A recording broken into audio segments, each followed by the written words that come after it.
Hi everyone, welcome back, and once again, as you can see, we're in my little bar setup, which means that we're back for this month's Hangout video. As I said, technically on Friday, yeah, it's the one for March, even now we're officially in April, simply because I got taken ill last week, so I've not had much of a choice.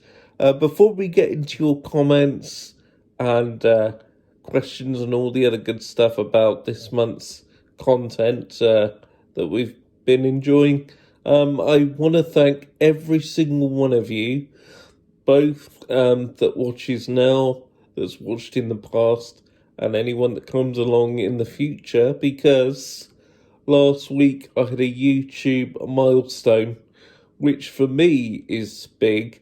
I know for a lot of other YouTubers and bigger channels, this will be nothing, this will be a drop in the ocean. But for me, this is important.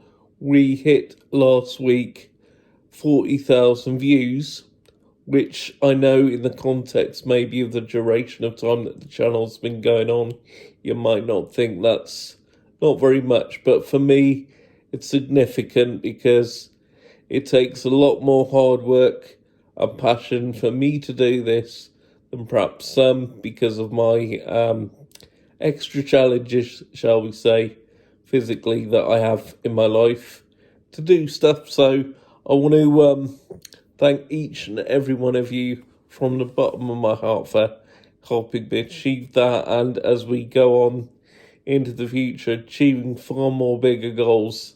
I want to take this channel so far, and I've got so much ambition and goals, and I'm really enjoying doing this now, particularly that I'm able to do this regularly and get some consistency going. Hence the idea for the Hangout videos. That's partly where they came to be, as some of you know. So thank you from the bottom of my heart and helping me get to this point, and we'll achieve even bigger and better things going forward. Okay, so go back to some of the videos that we've done this month, some of your questions and comments. Go back first of all to the Robin Williams review of the movie Bicentennial Man. I've had a lot of interesting conversations about this since we did the review, and it turns out that it's actually based on a book, not as a novel, but as a collection of short stories. And like a lot of Robin Williams' stuff, it's autobiographical, and I had no idea that it was a book. I just assumed that the movie was all there was, but no, I've seen the book on Amazon and stored to the memory bank for future. So thank you very much to Full Gero Geek. I hope I've got your nickname right. Thank you very much for pointing that out to me. It's very much appreciated. Also, people like Nathan, Lisa Disney that's commented, thank you very much. All the comments on that film. And as I said on the review, it's a very deep and interesting conversation about technology and what it can do and where it's headed. And it can be actually quite scary for some people when you think of where they're thinking of taking these technologies in the future. I was saying the other day that there is a hotel in Japan that is run entirely by robots, humanoid-looking robots and sounding and acting robots. To some people, that's quite scary in itself, but a lot of people are concerned that the technology is going to go too far and then it might turn on us and stuff. So there's quite some interesting debate going on about that. Okay, so moving on. It was just a couple of days ago we did the video about Tiswas, the classic ITV Saturday morning show. And I remember asking you, firstly, if you were all Tiswas fans, if you were Swap Shop fans. Obviously, of the everyone that grew up with these shows, there's kind of a natural divide. My parents preferred Swap Shop because they saw it as the more sensible show, if you like.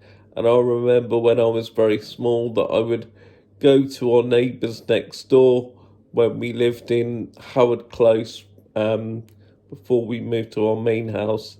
I would go next door and watch Tiswas Next Door because they were all Tiswas fans, and being kids, we were a bit more rebellious. So I remember doing that when I was very small. You also remember that I challenged you to find out the identity of the Phantom Flanflinger. Well, it turns out there's actually more than one. The original one, when they first came up with the concept, according to our good friend, the Cockmeister, hi to you, mate, according to him, the very first one was Jim Davison. I've seen no other reference or video to this. I might go on to Jim Davison's socials and just try and find out if I can get more information about this. I'm very interested about that.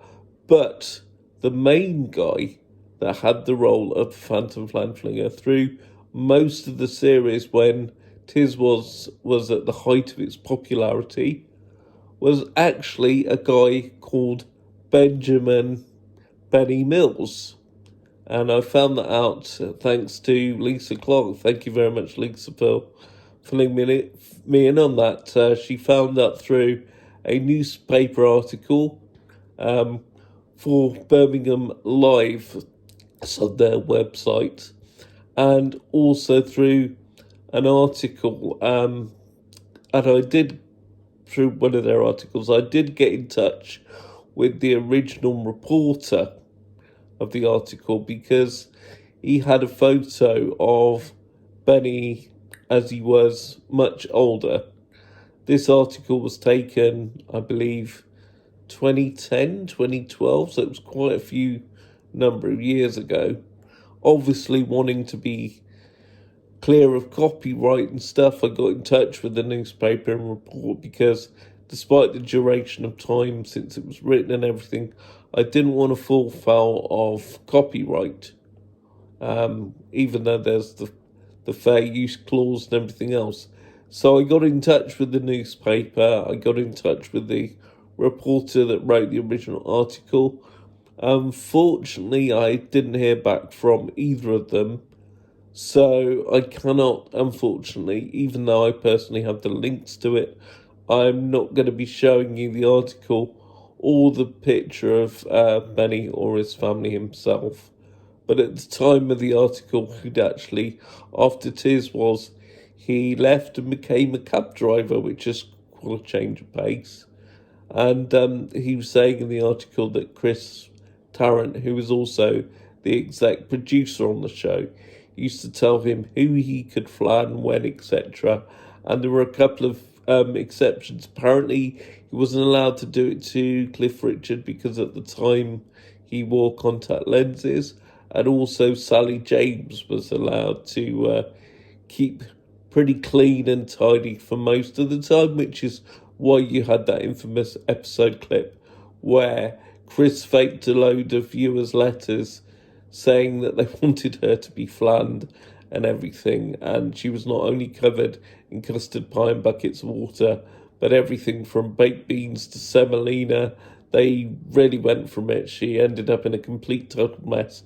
But those letters were actually written by Chris and most of the production crew, apparently. So that's quite a notorious funny clip. So yeah, thank you very much for your feedback on Tiswas and talking about Swap Shop as well. Even now, even today, before recording this video, I've had comments this morning on social media platforms about it. So thank you very much for your feedback on that. Also, your comments on the Wonder Woman video, appreciated it very much. Part of the superhero series. As I said to you, the next one will be Superman, the original Christopher Reeve set, and I have another claim to fame as part of that video, part of that video when I do that for you, because I have actually been to one of the locations where they filmed in Superman 2. You'll be able to find that out when the video comes out end of the week or possibly next week. But I need to get round and watch not only the films in that set, but I want to watch some of the features as well. Make sure that I've got enough knowledge of everything in the set to give you guys a really, really decent review. I also want to mention our friend Gerard. He recently went to a TV expo run by the TV channel Talking Pictures, and I know that he met Brian, who played George Mildred, connecting to my recent video of that box set. And he's also met Jeffrey Holland, who played Spike and Heidi High and stuff. He put quite a few pictures up on his channel page, so that was really interesting to look at. And I'm glad you had a good time on that, mate. Talking of channel pages, guys, I need your help. On the community tab on my channel page at the moment, every time I try and put a post up for you guys doing updates, for some reason the text is appearing as black against a black background, so the text isn't actually showing up. Now, I don't know if this is a bug on the actual YouTube app, or I don't know whether it's something that I've done or how to correct it. So if any of you have got any ideas possibly as to what I can do to correct that, or if it is a bug, to how I let YouTube know so that they can fix it, if you can please let me know, either in the live comments as you're watching the premiere of this video, or if you can get in touch with me of any of the normal means, then please do, because the only way I can put community posts up at the minute is to actually edit text in my video editing software and add images and graphics to it that way, which is a real pain in the backside to do.